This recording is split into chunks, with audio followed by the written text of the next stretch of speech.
Hello. So here we are again. I don't know how well you can actually see me or whatever, but let me get a little closer to the computer. My name is Willie Campbell, the third again, and I want to pick up where I left off a few weeks ago. Things have just been going pretty haywire with the COVID-19 situation that we're going through and all. And so I haven't really been able to post like I wanted to. Now that I have a little time, I'm going to do that. What's been going on, I've been laid off from my job, which is not anything unusual for most of us here in America. We're going through that, but we shall bounce back. So my last video was growing up abused, and what I spoke about in that video was how that abusive childhood actually prepared me for entering prison. And I think I tried to emphasize in that video how important it is to be careful with how we speak to and treat our children, because we don't know how the world is going to affect them and how they're going to be able to relate to the world as a result of what they're actually going through in their homes. Let me just close these blinds right quick so we can get a little of this light.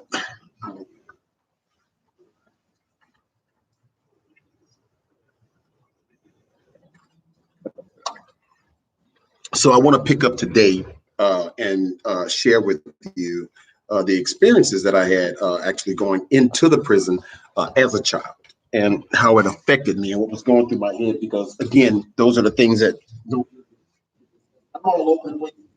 Please forgive me. I'm sorry, but yeah. So no one really knows what goes through a child's head. I do remember that a lot of the things that I heard on my way into the prison from people, we were referred to as killers, we were referred to as rapists, we were referred to as robbers, and whatever other negative connotation that could be given to us by the public via the law. By the public via the law.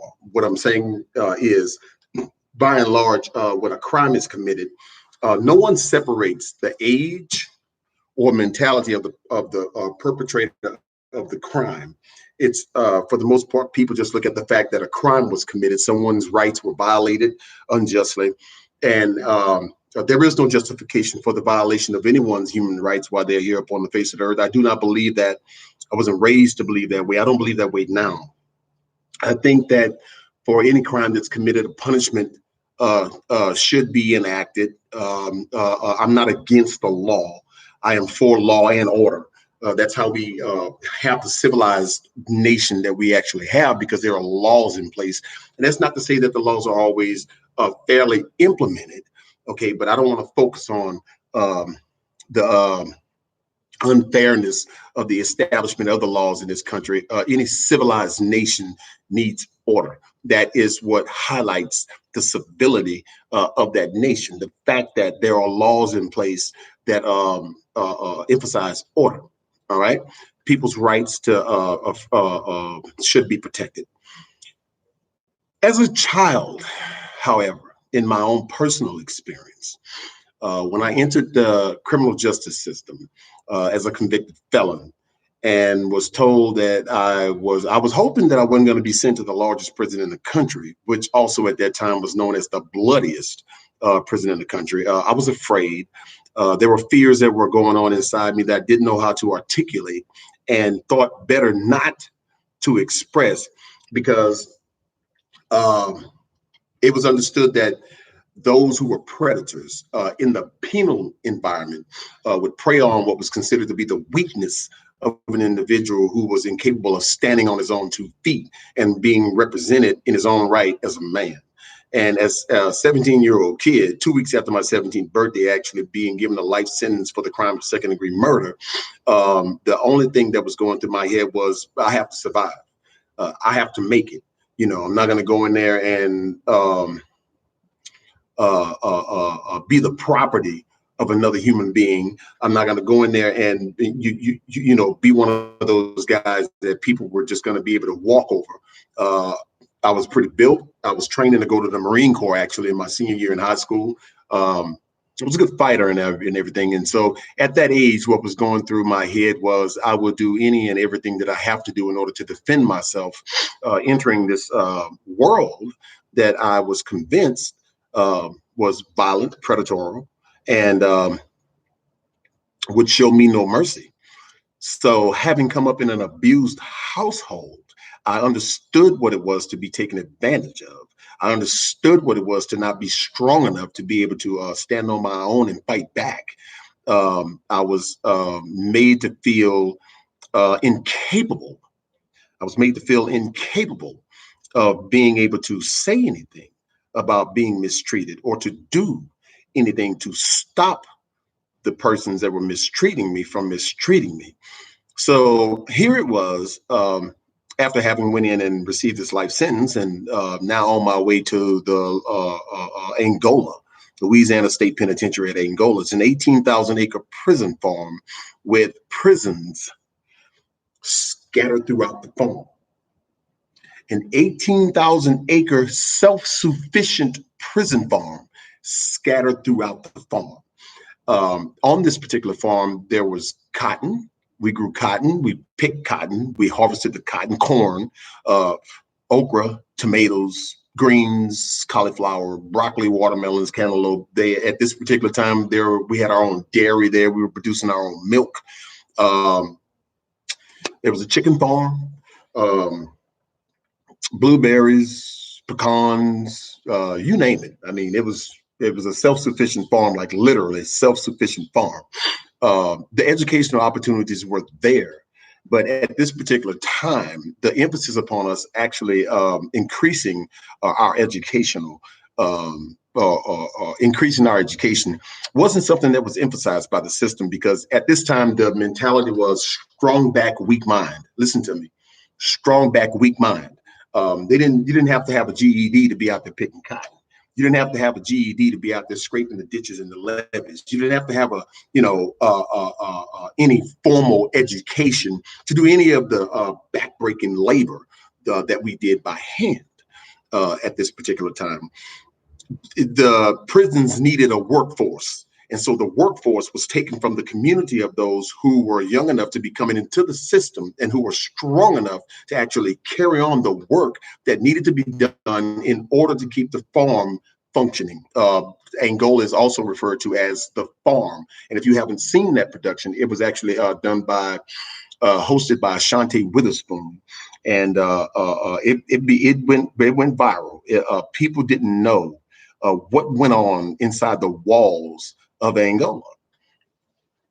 So I can't give you every single detail about what went on in Angola. And what I want to talk to you about is my own personal experience, because as I've told you before, my experience isn't mine alone. I don't know what was going through the heads of the others. I'm going to speak about what was going through my head and what I was experiencing. And so the first thing I want to tell you is that, number one, I was afraid. I was fearful. It was a different environment. It was an environment that I was psychologically expecting.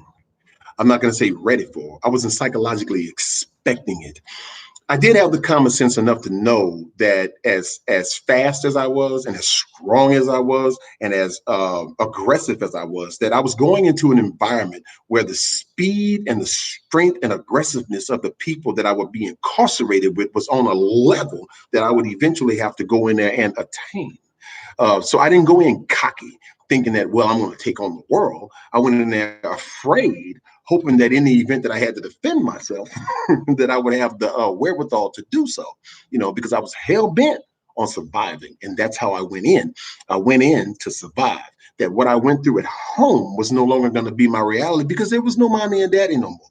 There was no one to abuse me who was related to me anymore. So I expected the worst, since it happened at home, to come from the people that I would be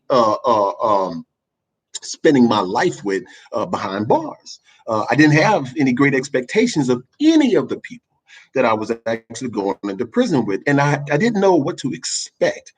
So initially going into the prison and being placed in a working cell block, because I was so young, I was placed in a working cell block, and the manual labor that went on there for the year that I was initially placed in there was grueling. It was grueling work. We did have to pick the cotton.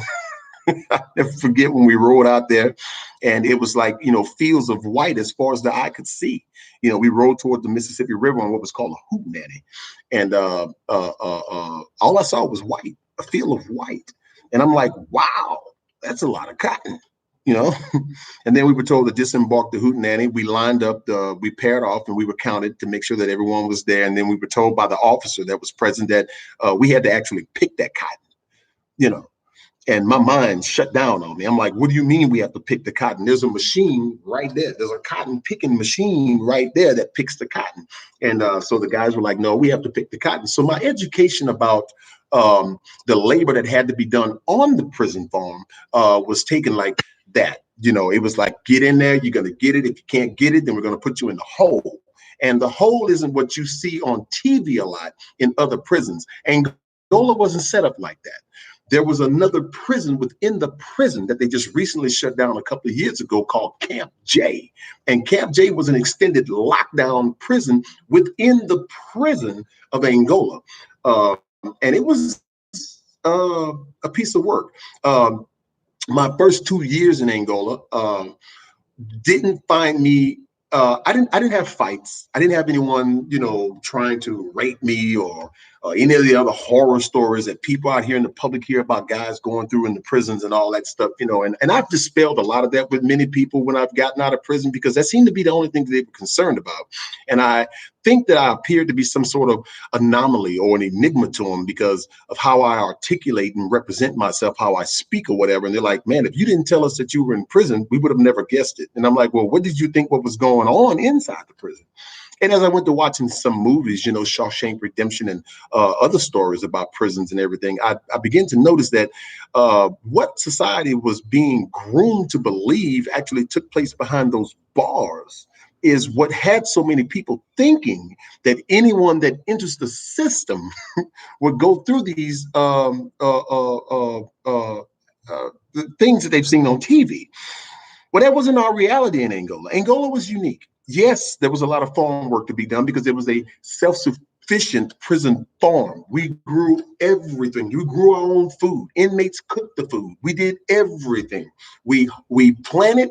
We tilled the fields, we tended the crops, we picked them when they were ripe, we packaged them up, we shipped them out on 18-wheelers for the products to actually be sold in society, and some of it to be given to the other prisons around the state. In Louisiana, that is called a prison enterprise. It is prison enterprises, and it is big. The taxpayers who are paying to keep people locked up in prison, for the most part, have no clue that there's an enterprise that's actually going on where prisoners working at 2 cents an hour, minimum wage at this time, are doing the labor that actually could be given to jobs for people out there in the free society. They put prisoners out there to do that stuff. So I was placed into a place where the workforce were the guys that were incarcerated in there.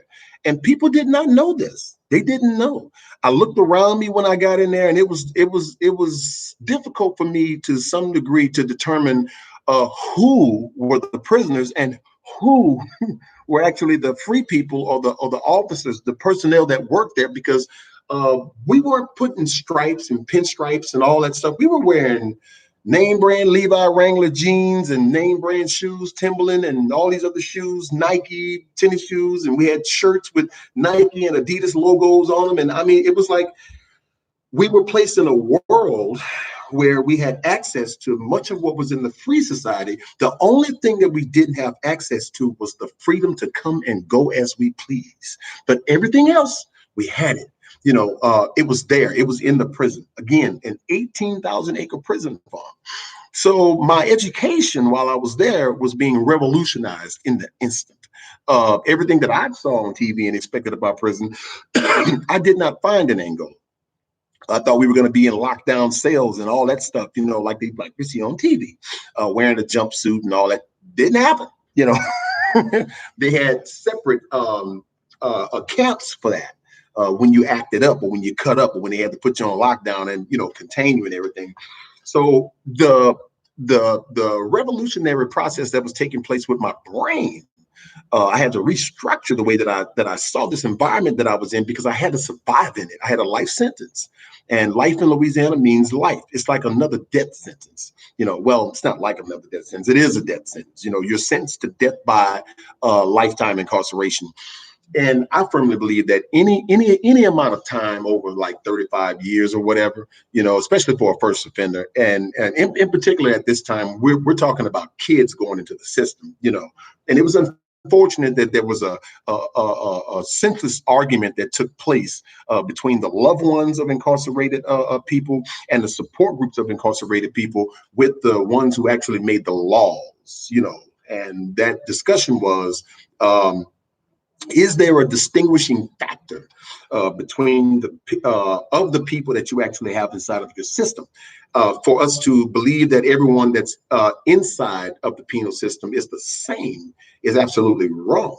During the time that I went, guys with mental health issues were placed in general population with those that did not have mental health issues. Guys that weren't able to actually fend for themselves or were working with the system, telling on other people, what we call snitches or rats in there, were actually considered to be something of a different class of prisoners. So the prison actually had different levels of people that were incarcerated. There were protection camps for people who weren't strong enough to make it on their own, were snitches or whatever, and worked with the system. They would send them to these protection camps where those of us that were able to stand on our own were left in what we call the general population, where the strong was. So when I got to prison, the two classifications that existed in the prison was one, weak, and the other, strong. That was it. Weak and strong. Those were the only two classifications. You were either a man amongst the prison population or you were not. And that was as simple as it was. However you carried yourself and however you stood was the way that you were actually treated. So if an individual wasn't capable of standing on his own, then he was preyed upon. That's just the bottom line. The saying was, if you're weak, you're beat, And that was a behavior that was perpetuated not only by the prison population, but the staff that ran the prison as well. Because to control an 18,000 acre prison farm that's spread out throughout the 18,000 acres, you can't control a place like that with muscle. You have to control a place like that psychologically, with muscle being present when necessary in order to make a statement to keep everyone in line. Are you following me on that? It's a psychological process that takes place. You have to break the mind of the person that you have in there. You have to break his mind and get him to believe that this is his permanent reality. And by it being his permanent reality, he has to restructure psychologically how he sees his life, how he sees himself. He's no longer in the free society. He is now in a caged environment with the cages so far away and being given opportunities to reap benefits and privileges so long as his conduct is a certain way. So the privileges that we were given were like television shows, sports activities, social clubs, things of that nature. I was in a theatrical group that I wrote many plays and stuff like that. For I enjoy anything academics. There were Alcoholics Anonymous and Narcotics Anonymous organizations that existed. The JCs were there. Later organizations came in that taught us politics and things of that nature. There were a lot of churches and all of that good stuff, but these things were done, controlled, and ran by prisoners. There weren't free people or people from society coming in to do these things. We did these things. We cooked our food. We preached in the church. We were the social group organizers. We did everything. We harvested. We tilled the fields.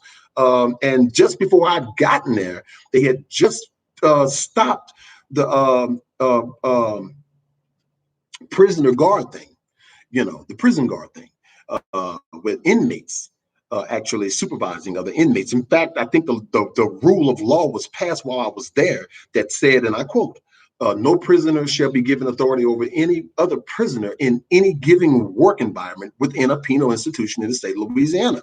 So for a while, this practice was still going on, but it was going on by the administration's handpicking leaders among the prisoners and working with them. It was an interactive working relationship between the prison authorities and the prisoners in order to run this 18,000 acre farm.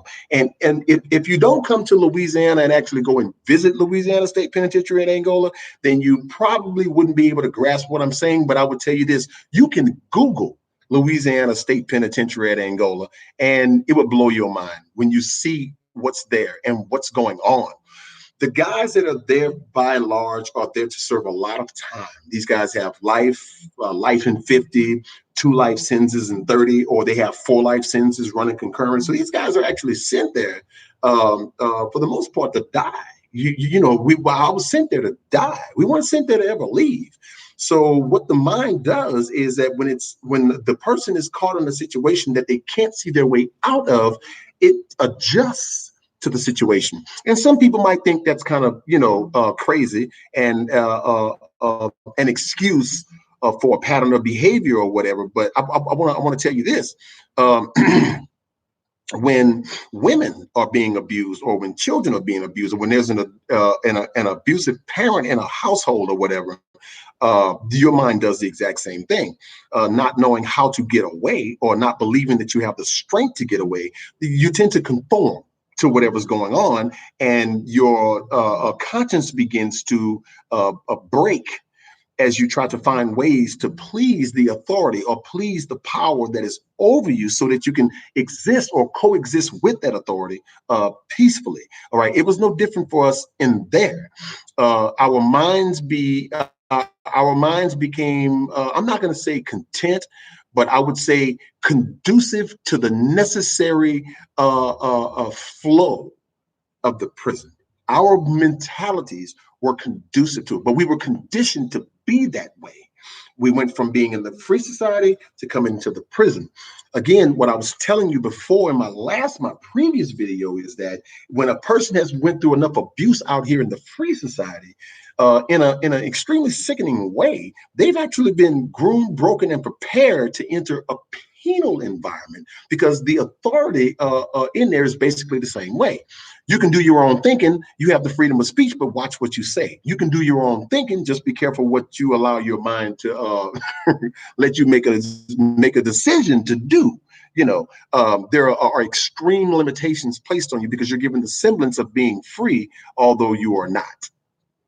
All right. The semblance of being free, although you are not. And the significance in what I'm telling you is this is because what I did was I struggled for a couple of years, and I'm going to make this short, but I struggled for a couple of years with adjusting to the authority in the prison, and found myself placed on extended lockdown in Camp J for 23 hours, 45 minutes a day, shackled up for 15 minutes to go and shower, and placed right back in that cell. And so for 4 years straight, I actually remained there in that cell because I was considered what was called a threat to security at the time.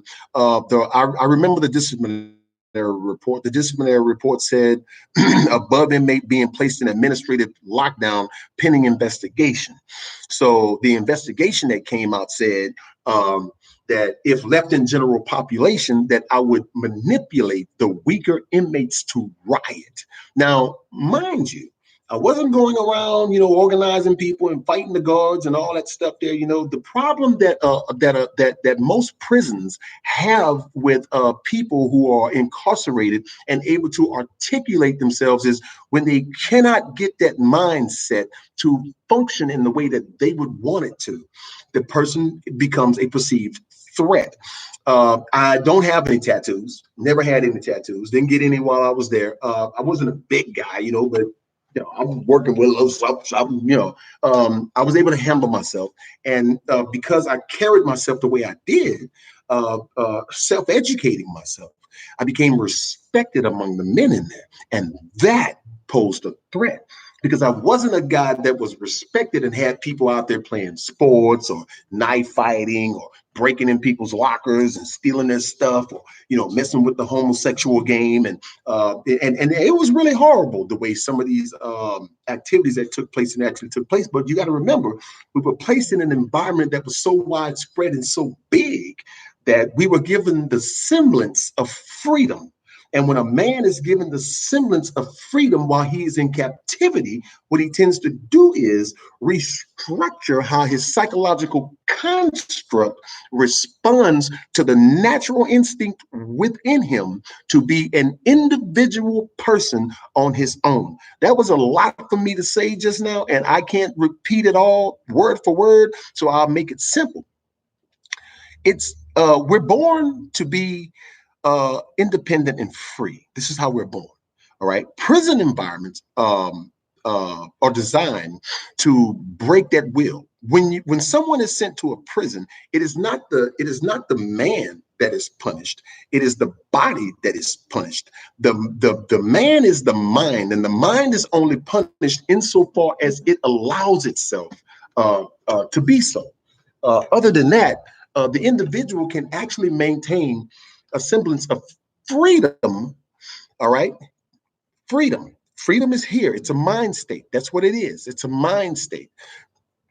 Chaining the body does not necessarily mean chaining the mind. In a penal environment, it is about control and containment. Containment and control. Control and containment. Containment and control. No different than in an abusive household. The whole purpose of the perpetuation of the abuse in a household is, for one, control, two, containment. The person wants to control the abused, and they want to contain or control the actions of the abuse. These things work hand in hand with a penal environment, because when you punish somebody enough and when you abuse them enough, they begin to take on these activities and these ways that are being perpetuated on them until they actually begin to put themselves in a similar kind of box. I stuck myself in a similar kind of box. I begin to set boundaries and limitations for myself. Well, these are the things that I'm going to do, and these are the things that I am not going to do. I am trying to dodge this sun right now, and so I begin to do these things to myself. But again, the beginning of my incarceration wasn't when I went behind the bars. The beginning of my incarceration took place psychologically while I was still in the household, which is probably one of the reasons why I was on my way to the Marine Corps by the time I got into high school, because I was looking for that same kind of control, but in a way to where I would be taught to be free. I had no idea. If you would ask the average teenager right now today to give you their opinions on freedom and what freedom is, they're going to speak in a limited sense. All right. If that child is an abused child, they'll probably tell you, I don't know. If that child is a child that's loved, they'll probably get around to saying, I don't know, but they'll have fun about it. And they'll be like, what do you mean? What do you want me to say? But an abused child isn't going to do that. They're probably going to look at you for a long time because they don't know what it is to be free. They don't know what it is to be free. I went into the prison not knowing what it was to be free. So a unique thing happened in my case. I fit into the population rather easily. Yes, I did. And I fit into the population so easily as to where I began to rise among the men in respect, to where I didn't realize the effect that being in there was actually having on me. I can't give you year for year of a rundown exactly what happened, because I don't have enough time to give you that about my entire particular experience in prison. But I will tell you this: the biggest struggle for me in prison,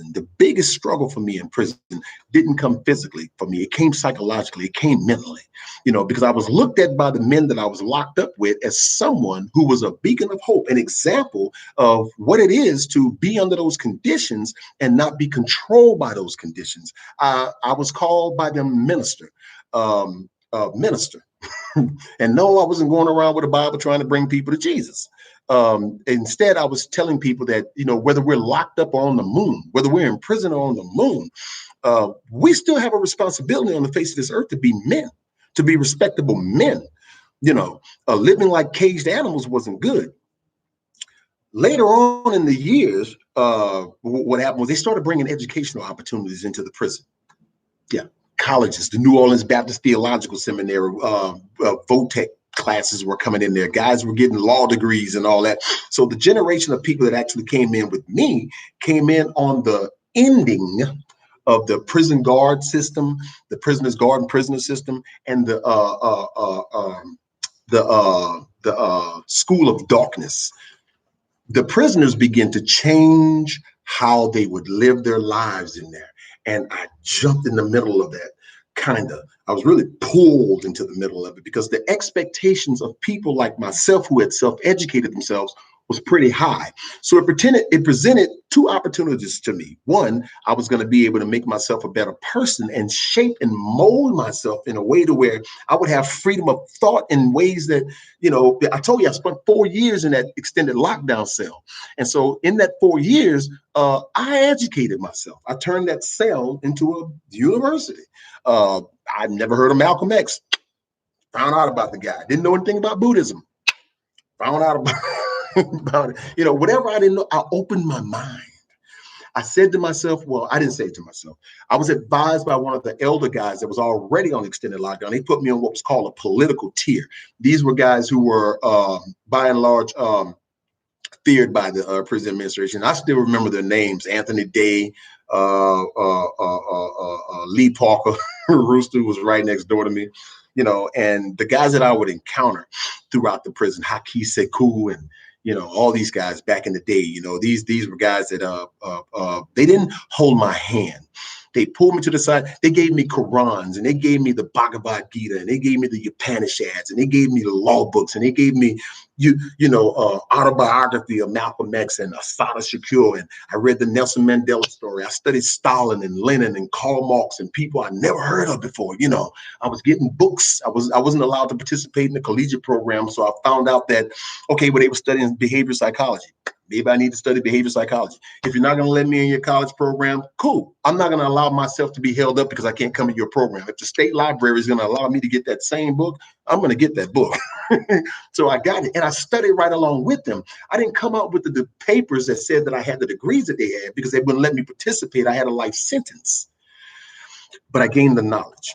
And so with the knowledge, I began to create my own self-help organizations and to reach out to the prisoners in ways that the administration would not reach out to them because of the amount of time that they served. And it was those of us that actually later changed the overall scope of how the prison would actually apply the educational opportunities that were there, because the law began to say, hey, look here, Louisiana incarcerates more people per capita than anywhere else in the world.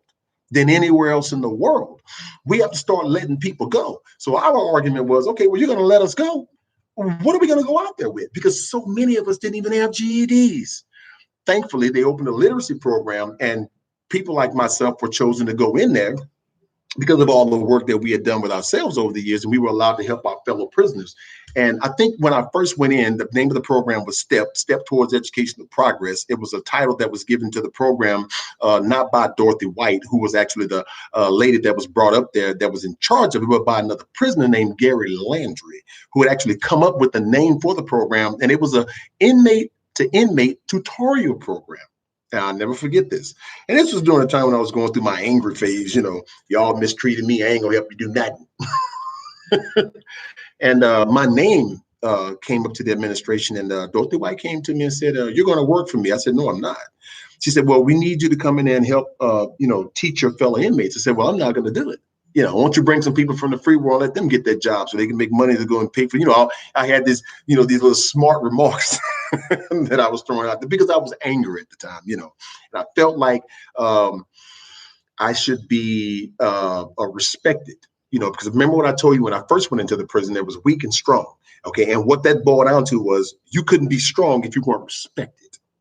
Right. In order for you to be strong or looked at as being strong among the other prisoners in there, you had to have respect. And that's what all that was built on, respect. If you could stand on your own 2 feet and be your own man, you got respect, period. Life was a bit easier for you. The privileges that were permitted to you by the other prisoners.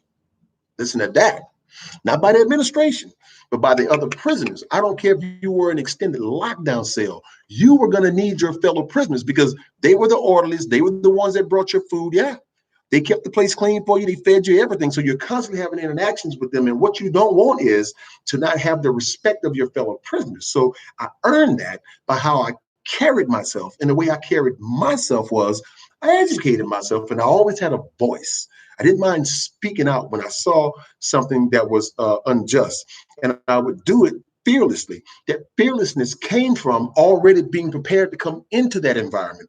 And no, I'm not about to sit up here and tell you that I was speaking and running my mouth without being aware of the fact that people who spoke out like I did usually had some heck of a ramifications in order to pay for that later on when he got those midnight visits with all them sticks and them blue uniforms, and it would happen like that. I was blessed that I had people that were watching my back, not just in the inmate population and people on the outside. Listen, respect works like this. Malcolm said, you have to be able to speak the truth in such a way to where even your enemy, even though they do not like you and hate you, cannot deny the fact that you have spoken the truth. So there were people, not just inmates, but also had officers who had a lot of respect for me because I didn't mind doing what was right. Not for I didn't get anything for it. I did what was right just because it was right. You know, we call that integrity. You know, and I didn't believe that my being in prison meant that I had to allow the worst that I could be or the worst that was in me to come out, because somewhere inside me I always believed that if I don't prepare myself now for an eventual day of being released, in the day that I do get a chance to be released, if I'm doing the worst things on the face of the earth, even after I've done something to come into a place like this, if I perpetuate that behavior, that is the same behavior I'm going to come out here in this free world with. And I thank God that it was expected of me to be the guy that people could come to for encouragement. I was expected to be the guy that would, help someone pick their head up and, get over the depression of being there. It was expected of me to be the one that people could come to if they needed to know how to read and write. And I mean that just like that. When I went into that educational program, I told that lady, I want to work with the slowest people you have. And it was a shock to my conscience. Remember, I told you I was self-educated. So it was a shock to my conscience to find that there were guys that had been locked up 20, 30, 40, 50 years who did not know their ABCs. I literally had to teach them their ABCs. I had to teach them how to spell their names, spell their mother's names, spell their father's names, spell the clothes they had on their back. Yes. Had to teach them how to spell biscuit. And some of y'all listening right now can't even spell biscuit. You got to write it down on a piece of paper. But my whole point to you is that in being a mentor or being their minister, I had to minister to them in a way that they hadn't been receiving. When I went to prison, going to school and educating yourself wasn't the biggest thing that was promoted around the prison.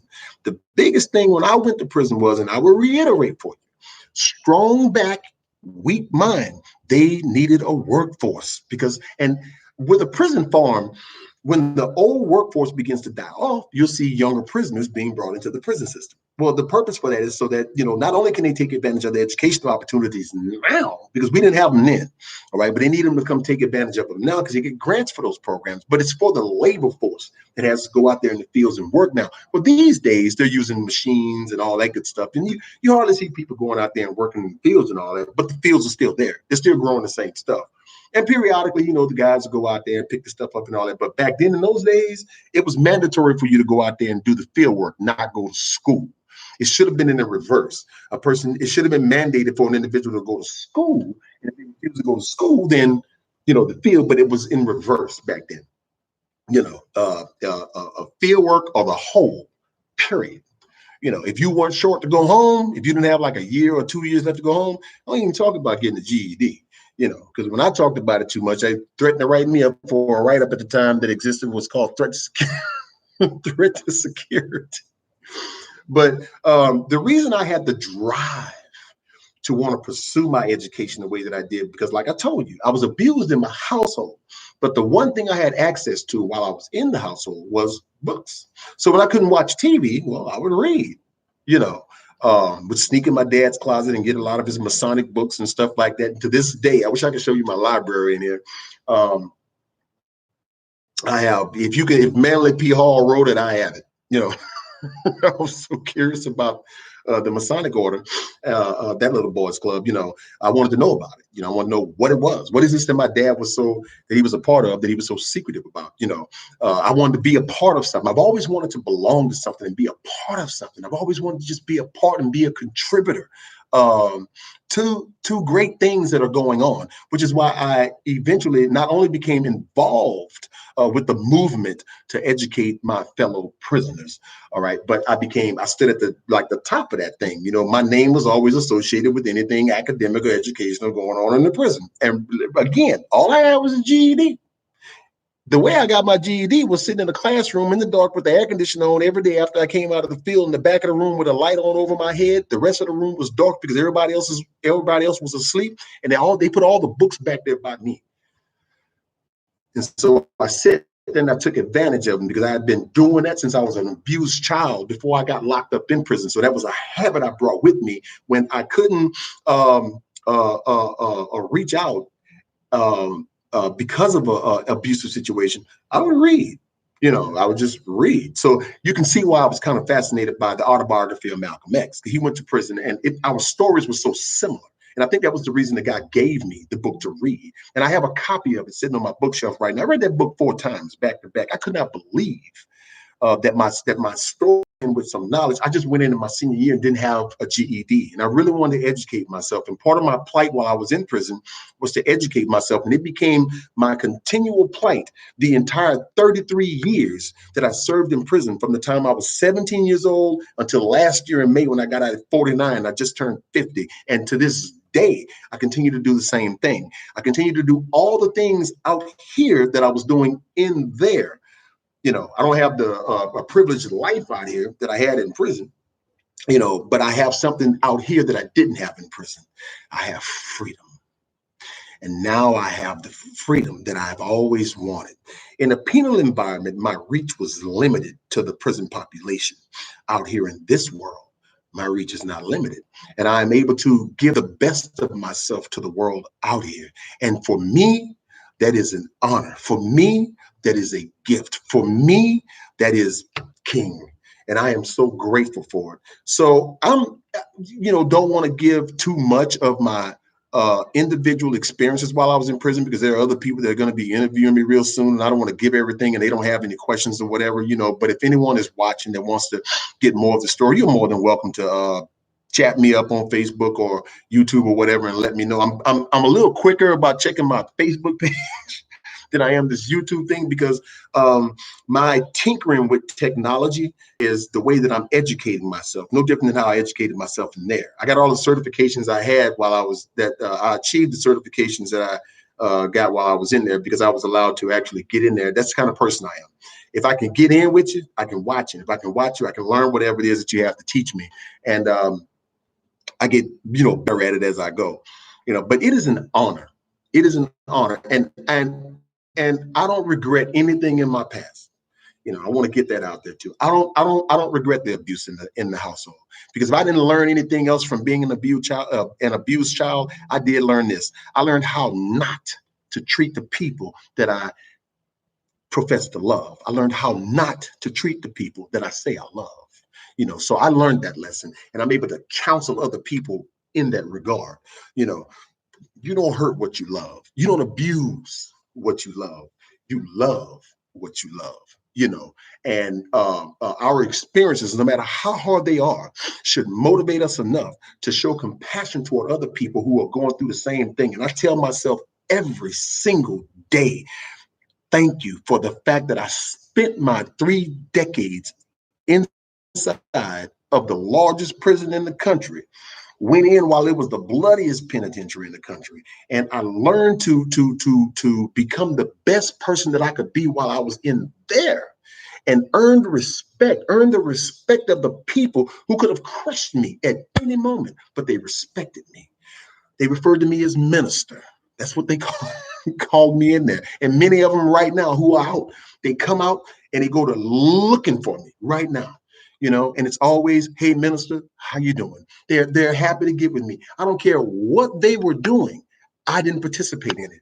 And I didn't participate in it for 2 reasons. One, because I didn't want to. But the other reason is really interesting.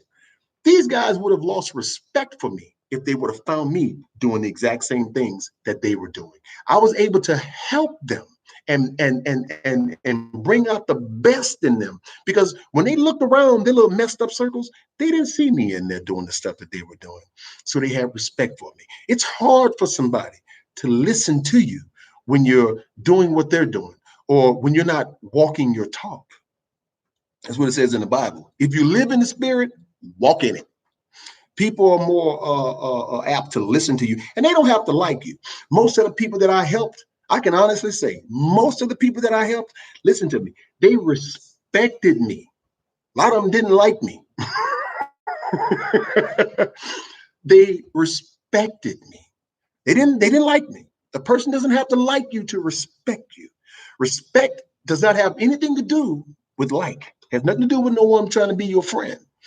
Respect has to do with the person's appreciation for the light that you have shining in you. They don't have to like you. Some people would envy you for your light, and not in a negative sense. They just wish that they were able to walk the way you walk, to talk the way you talk.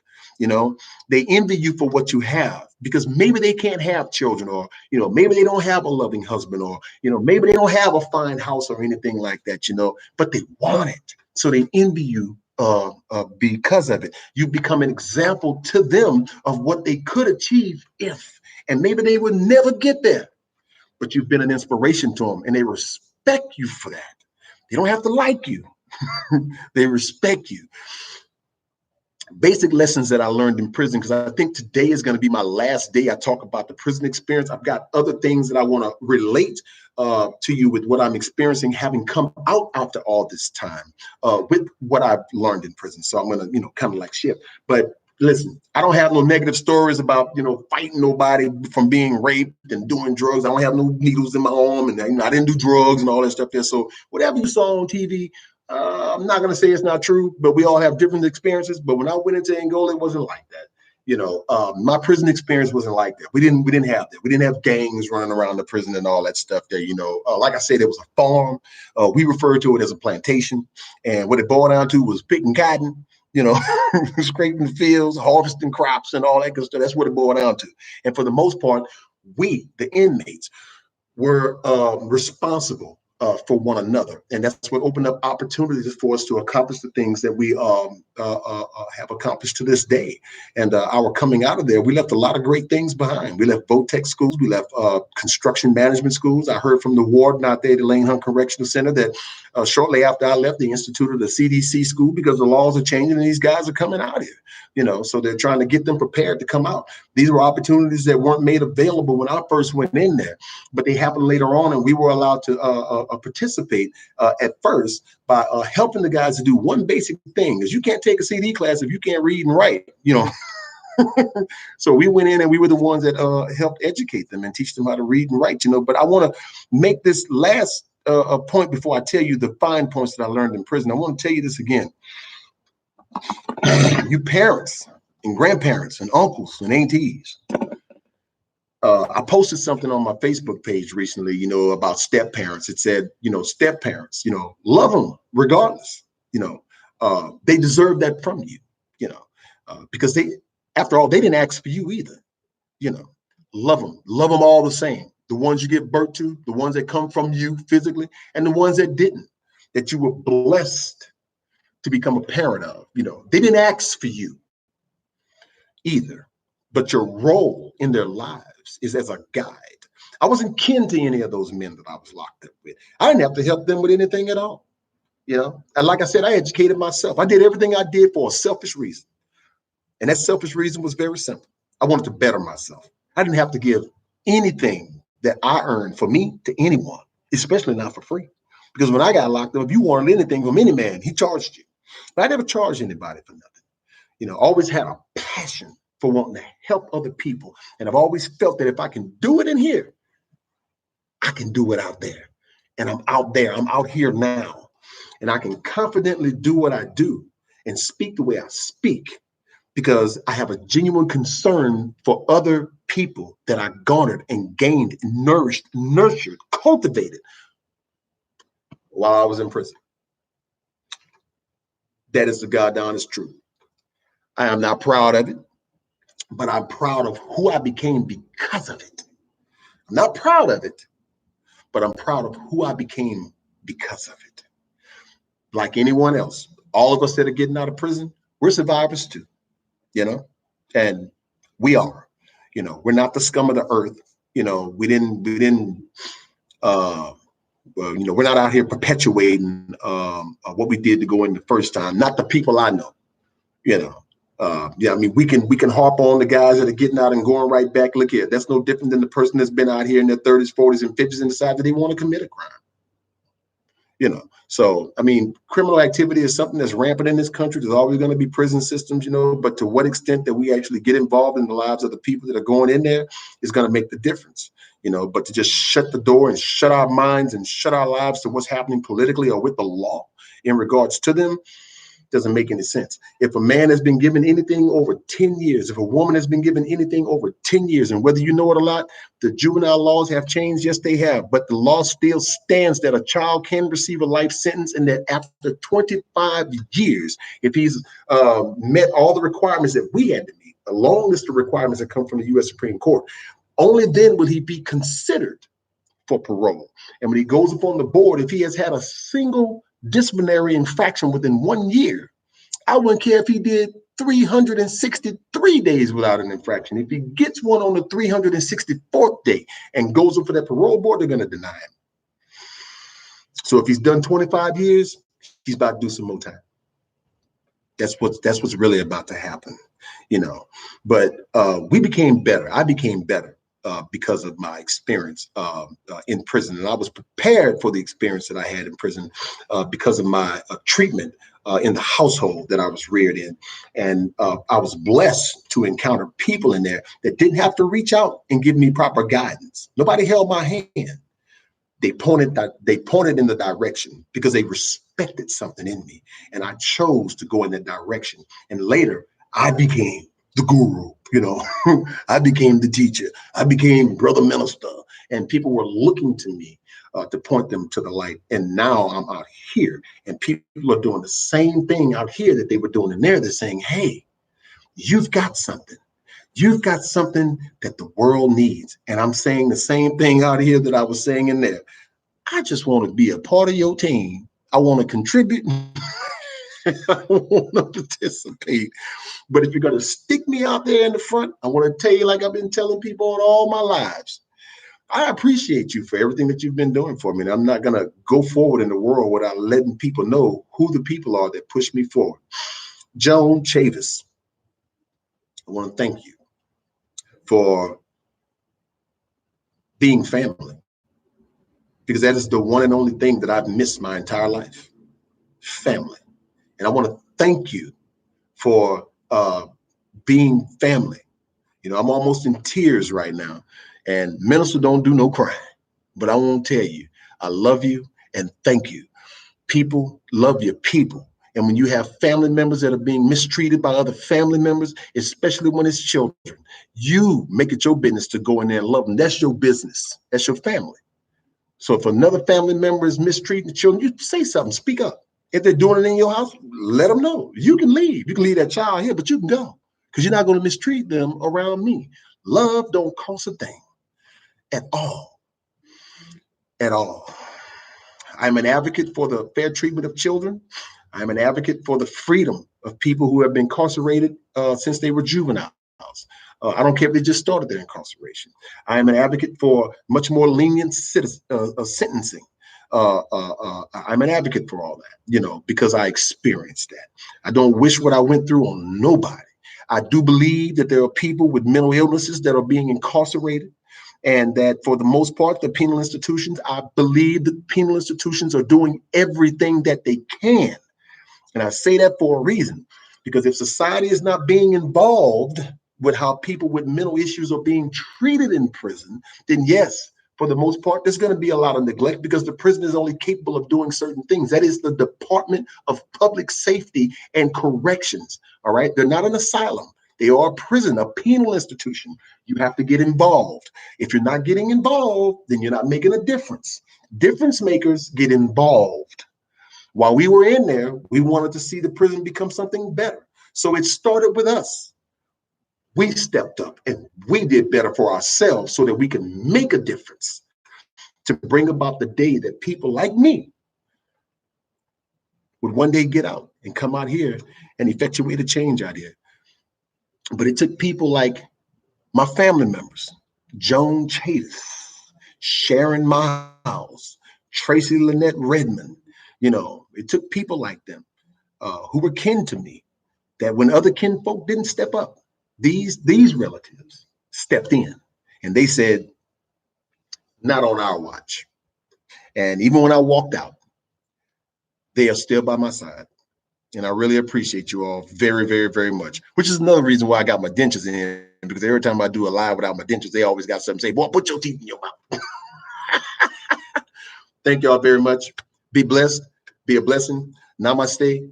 And I'll be back at you soon. Joan, I love you. Thank you for chiming in.